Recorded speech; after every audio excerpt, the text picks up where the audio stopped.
Hi everyone, welcome back to my channel. So today I have a book haul for you all. This is actually my second time filming this video, but the first time I hated the footage. It just looked really bad and I didn't look my best. I looked super tired, which I was. So I deleted it. And this is my second time filming it, but it all worked out in my favor because I did go book shopping pretty soon after that. So now I have a few more books to talk about. I have almost 50 to talk about, but a lot of them are books in a series. A lot of them I can attack at once. So yes, a lot of these are holiday purchases. Like I got gift cards for Amazon and Books A Million and stuff like that. Some of the purchases here are kind of like not really in my wheelhouse, like something I normally wouldn't pick up. But my used bookstore is going out of business. It was supposed to like close by the end of the year 2022, but it hasn't closed since they have so much product left that they're kind of just trying to sell as much before they officially close their doors. So a lot of these purchases were very cheap, and I picked them up because it's like a now or never type thing. This bookstore already has its merchandise priced quite low on top of like an extra 20 to 50% depending on the actual book. So yes, a lot of books. What else? I kind of separated them into 5 sections here. I have middle grade YA, adult non-fantasy sci-fi, and then adult sci-fantasy. And then I have a last section for a type of book that I've never really read or picked up before. So yes, I think that's it. A little bit of a preface. I think I should just get started because it's a couple of books. I have 4 books I could talk about at once. I bought books 2, 3, 4, and 5 of Keeper of the Lost Cities by Susan Messenger, Exile, Everblaze, Never Seen, and Lodestar. I have all of them right here. I have actually started this series. I'm on book 4. I've really been enjoying this series, but now that I have physical copies, I've been using my library to read the other ones. I might actually want to reread these. I've been wanting to read more books this year. So for those of you who are not familiar with the series, we follow a young girl named Sophie, and pretty quickly, early on in the first book, she finds out that she is an elf, and she kind of gets swept up into this like elf world. Elves also have this like ability to like travel through different realms, so there's a lot of realm hopping. This is one of those middle grade fantasy series that has like a lot of details and world building. So if you like that in your fantasy books, but you want something a little bit more quick to read, you might want to pick this up, or you might want to try this. It's very adventure focused. I do think that there's a little bit of a romance eventually, but it's definitely not the focus of the books up until what I've read. I think there's like 8 or 9 books in the series, so I do have to catch up quite a bit. And the last middle grade book that I picked up, I think this is middle grade, I have The Amulet of Samarkand by Jonathan Stroud. I hope I pronounced the title correctly, but this is the first book in the Bartimaeus trilogy. I've read this author's, or I've started to read this author's Lockwood and Company series, which I've been enjoying overall. Like the overall story. Haven't loved a specific book from him, but I think this one's more popular / more well liked. So I decided to pick up this first book. We follow like a young magician who wants to kind of like jump forward in his magician studies, and he tries to summon a genie, and he quickly finds out that summoning a genie and actually trying to control this genie is not the same. He has a bit of difficulty with that. I wasn't originally gonna have a lot of YA books because it's not something that I've been wanting to take in, but like I said, my bookstore had a sale on top of already cheap prices, so I picked up a few of them, not too much. I have The Storm of Echoes by Christelle Davos. This is the 4th book in the Mirror Visitor series. I feel like in the last few videos I've been talking about the series. I don't know, like I feel like I say the same things when I talk about it, but I actually really love this book or this series. I'm still on book 3, so I'm like halfway there. I think this is the last book. I love the series so much. It is YA, but I think this is one of those YA books that might be a little bit more palatable to other like adult fantasy readers. In this book, we follow a young girl named Ophelia, and Ophelia lives in this world. It's kind of like Earth, kind of, where Earth has broken apart into like different pieces called arcs, and they're kind of like suspended in midair. The people on each arc are descended from these like familial spirits, or basically like gods. And Ophelia is from an arc called Anima, and it's a fairly like peaceful place to live. It's not perfect by any means, but it's all very chill. Everyone kind of considers themselves part of like the same family because they are descended from the same spirit. And she's very comfortable like working at a museum, doing her thing, archiving stuff, until she finds out that her family has arranged a marriage for her to a young man from another arc called the Pole. The Pole is vastly different from what she's used to. It's a lot of like vying for power, political intrigue, assassination attempts, that type of stuff. Not something she's super comfortable with, but she's gonna have to go to this new place and, you know, marry her future husband and deal with assassination attempts and all that kind of stuff. I really enjoy it. One of my favorite tropes is like gods among us type stuff, like interacting with your like deity, I guess. That's something that you see in the series, and I really enjoy it. I've been wanting to read more horror this year, so I picked up Anna Dressed in Blood by Kendara Blake. I feel like this author, not that they're not successful or anything, I feel like this author was like talked about way back when I first started to get like watching like booktube videos and stuff. This series in particular, I think I saw a lot back then. I believe this is about a young boy who with his mother go to like different like haunted locations, and they try to like fight or exercise or whatever have you like violent ghosts. And I guess they come across a ghost named Anna, and it's horror like. I don't know much more than that, but I picked it up, so I wanted to give this a try. So this next book I probably wouldn't have picked up under normal circumstances, but you've heard the spiel, bookstores going out of business, whatever. This was $2, not including the sale. So I picked up There Will Come a Darkness by Katie Rose Poole. Obviously it's cheap because there's no cover, but it's fine. I don't really care about the way my books look. But this is a YA novel. I remember seeing like the buzz and like the PR, and like I think people got like arcs and stuff about this one, and I really wanted to read it at the time, and it kind of just never got to me. I never picked up a copy. I never borrowed it from my library, but I now have this.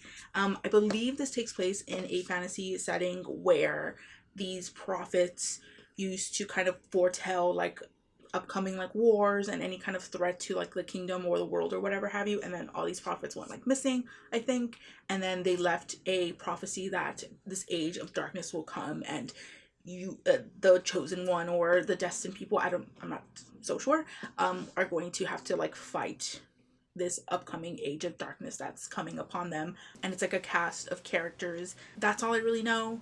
I don't really need to know more than that.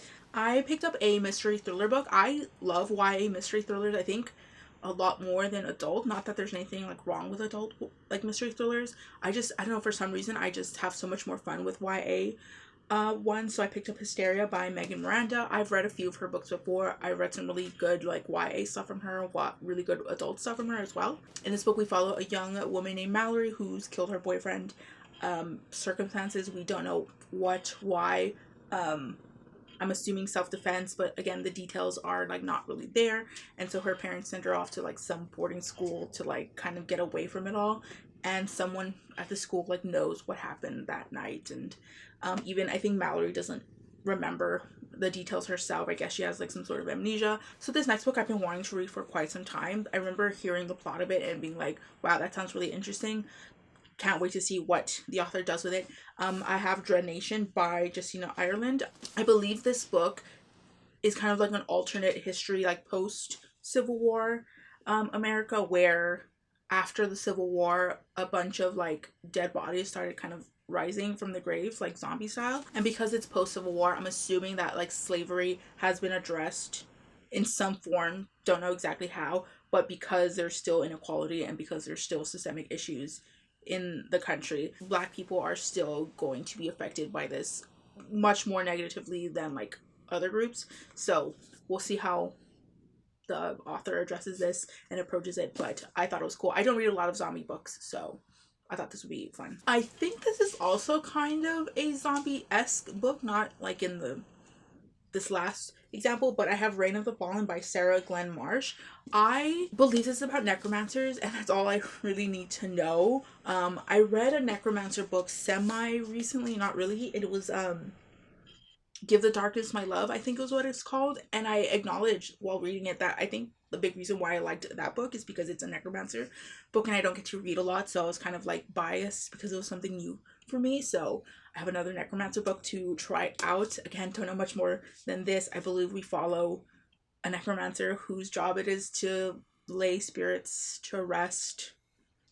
That's about it. So I'm thinking of doing another YA fantasy, kind of trying YA fantasy books to kind of get them off my shelves type vlog. So this might be in it. I have two more YA books, and these are both books in a series. I have Sky Beyond the Storm by Sabaa Tahir. This is the fourth book in the Ember and the Ashes series. I've read the first book and I did really enjoy it. I have not continued on. We follow a couple of people in the series trying to start a rebellion. Again, it's been a while since I read the first book. I don't know if I'll reread it before I continue on with the series, but I believe we follow people trying to overthrow a very terrible Roman-esque empire. So I have the Camelot Betrayal by Kiersten White. A lot of Kiersten White's books have been hit and miss for me, but I did kind of enjoy the first book in this series, the first one being the Guinevere Deception. It's kind of like a reimagining Arthurian fantasy, and we follow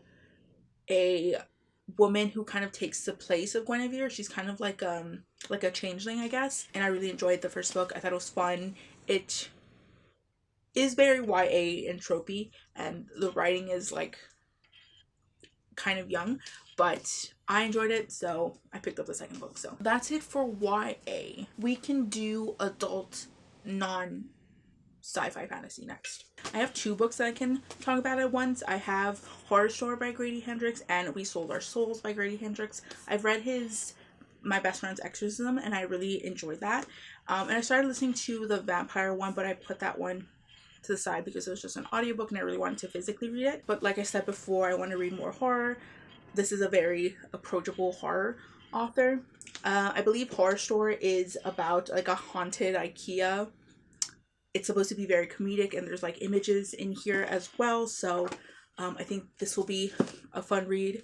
And then We Sold Our Souls. I believe we follow a musician who used to be part of this really up and coming heavy metal band. And then some misfortune happens. The lead singer of this group goes solo, has a very successful career, and she and I guess the other members of the band don't. I'm assuming there's going to be kind of like a Crossroads Demons deal, which is like a big like rock star type thing. This next book, I believe it was Mara from Books Like Whoa who brought this book up, and the way she described it was very intriguing. I have Magpie Murders by Anthony Horowitz. This is a mystery novel kind of in the vein of like Agatha Christie type. In this book we follow a editor named Susan, and she has a very successful job working with a very successful author, but this author is kind of like a bit of a handful to work with, so she kind of has to like, I don't know, like handhold him, or kind of, it's just a really tough job for her because of this author and his like, I don't know, disposition, his behaviors. I'm not really sure. Don't really know much more than that, but there's a mystery, so yeah. Again, this is one of these purchases that I normally wouldn't have picked up otherwise, but I have The Atlantis Gene by A.G. Riddle. I always see this book like on Kindle Unlimited, like Kindle ebook. I haven't heard much about this like in bookish spaces, but it is, I guess, fairly successful. In this book, a research vessel discovers a mysterious structure buried deep within an iceberg.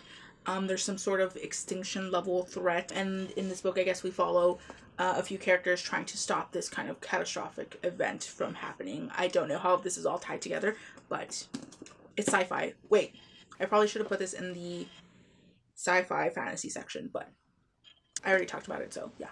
I don't really know if this next book has any sci-fi fantasy elements, so I'll just talk about it now, but it's The Strange Case of the Alchemist's Daughter by Theodora Goss. I feel like, again, this is another book that I've seen around for quite some time now, and I've always wanted to pick it up, but I think I started listening to the audiobook and I was just like, nah, I need to read this physically. In this book we follow Mary Jekyll, and she gets involved in trying to find Edward Hyde, and she comes across and she interacts with a lot of characters who are in some way connected to like iconic literary fiction characters like Edward Hyde's daughter, Sherlock Holmes, Dr. Watson. I think we also meet like Dr. Frankenstein's child. I don't know, it just sounds really cool seeing all these like literary characters kind of come together in some way. So yes, it's I think a mystery as well. So yeah. This next book I did not know was true crime, I think, but it is Midnight in the Garden of Good and Evil by John Brent. I believe this follows the investigation about the death of a male sex worker who was killed by some local businessmen. Don't know much more than that. I'm very personally really hesitant to like enter true crime spaces because of how true crime kind of looks today, especially with the effects of social media. But this is kind of before that, so we'll see how this plans out whenever I pick it up.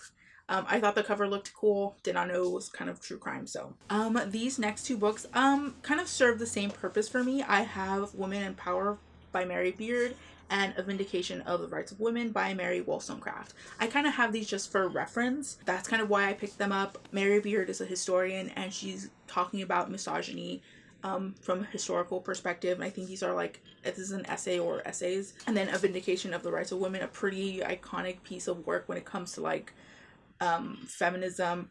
Mary Wollstonecraft specifically was advocating for women getting an education. Yeah, it's mostly a referencing.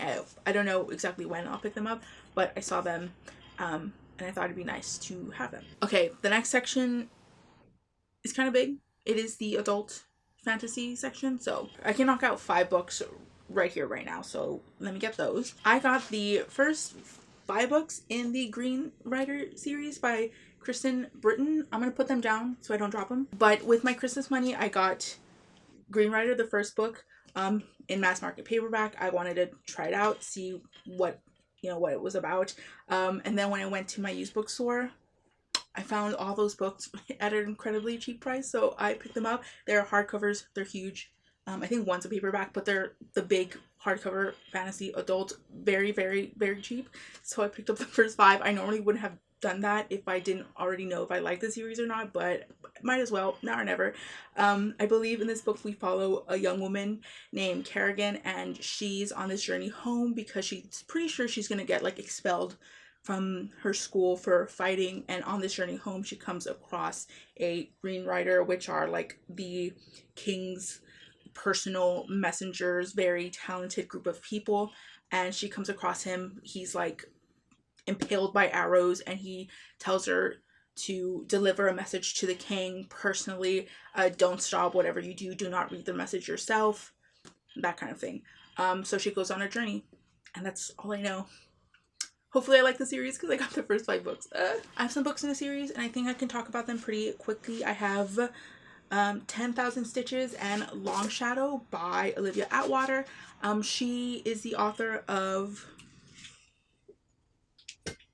Half a Soul, which is the first book in these Regency fairy tales. I think they're companion novels. I don't think you have to read them in order, but it's nice too, I guess. It's historical romance with like fae elements as well. I believe magic and fae are pretty like accepted, like it's common knowledge that they exist in this world. They're very cute and very cozy and very quaint. If you're looking for a fast read, a very like adorable cozy fantasy, which seems to be like what is getting popular right now. So if you're more of a romance reader, you want to try cozy fantasy, might I recommend these ones. I have The Girl in the Tower by Catherine Arden. This is the second book in the Winter Night trilogy, so I have not actually started this series either, but I've heard really, really good things that I don't think I'm gonna dislike it. It's very easy to please me as a reader, but I believe this is like Russian folklore inspired fantasy, and I think there's like an element of like encroaching Christianity.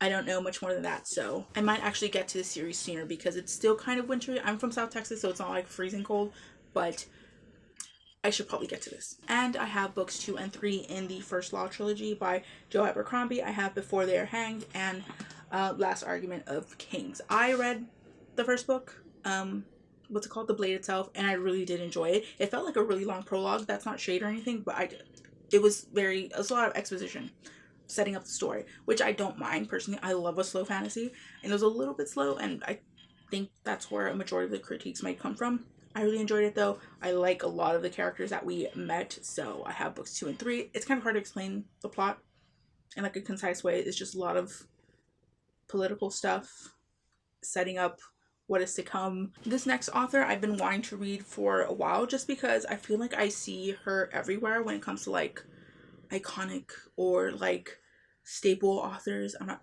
sure, but I have Arrows of the Queen by Mercedes Lackey, and she has quite a few books.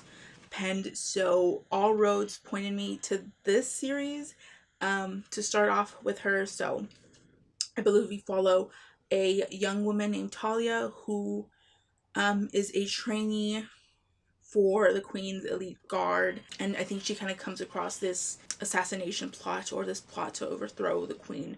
Not too sure much more than that. It seems like a pretty short, quick book. So I also picked up the very well-known and very liked but also kind of divisive book Gideon the Ninth by Tamsin Muir. These are like lesbian necromancers in space. That's literally the tagline that everyone ever says when they talk about this book. I also heard that the writing might be harder to get into. That's literally the only thing that I ever hear people talk about when it comes to this book. So I hope I really enjoyed it because the fan base seems to love the series. And like I said, I'm not too hard to please as a reader. This next book I have read and I absolutely really enjoyed, and I want more people to pick up the series. It is The Cloud Roads by Martha Wells. Well, the summary is that we follow a young man named Moon.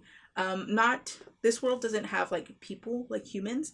It's a fantasy world with fantasy races and stuff. He's a shapeshifter that can transform into this like winged type of character there, and he's never met someone like him before, like physically, species wise, until when he does meet someone like him.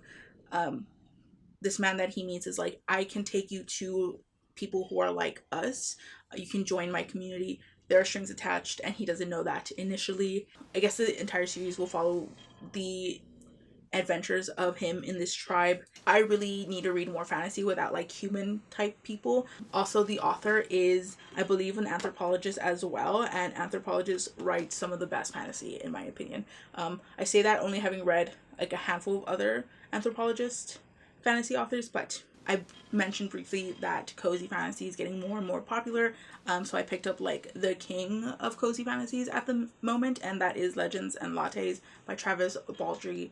We follow an orc who no longer wants to be like a mercenary anymore and opens up a coffee shop, and it's supposed to be cute.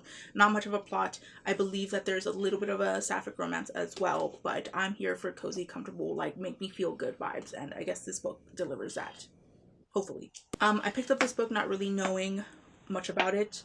Never heard anyone talk about it. I just saw the spine on the shelves and I picked it up. A Crown for Cold Silver by Alex Marshall.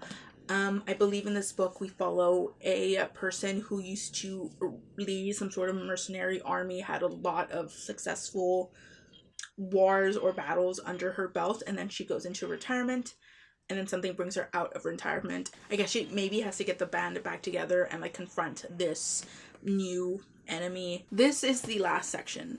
I separated this from adult fantasy because this is kind of its own little subgenre. I went to my Goodwill on a whim with my mother and I saw all these books sitting on the shelves. I think they must have been donated by the same person, and it is 1 2 3 4 5 6 7 8 9 10 11 12 hold on Chinese web novel translations, translated to English. Obviously, I've seen these before at my, not the used bookstore, like the normal bookstore, and I've always wanted to read one because I've never read like Chinese web novels before, but they're always pretty pricey.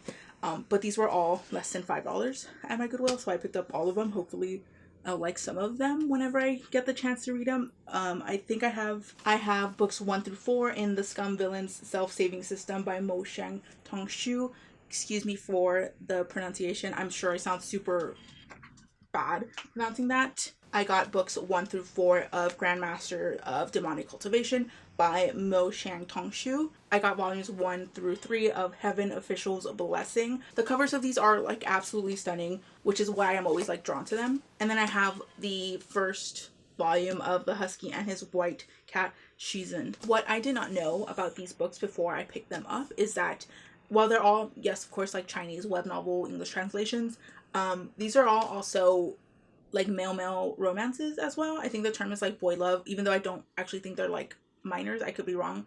I'm not sure. A lot of them have like rebirth, reborn stories. A lot of these tropes. My brother reads like Korean web novels, and he talks about how some of these tropes they get used a lot. So yeah, there are quite a few. This isn't all of them, but if I don't like them, I'll just probably donate them back to the Goodwill, honestly. But they are stunning to look at the very least, and hopefully I do really enjoy them. Let me see if I can find my favorite cover. I like this cover a lot, but like See that? Yeah. But yeah, those are all the books. I kind of rushed through the last pile because not that the plots don't seem interesting, they're all just kind of similar. I'm sure they can all stand well on their own, but it's a lot of like being banished to the mortal realm, reborn in a human body, fighting your like mortal enemy or whatever. Those are all the books that I've gotten since my last book haul, which I don't haul a lot of books. You probably won't see another video of this size within like the next month. I don't actually take in a lot of books. A lot of these were like holiday purchases or like store closing purchases.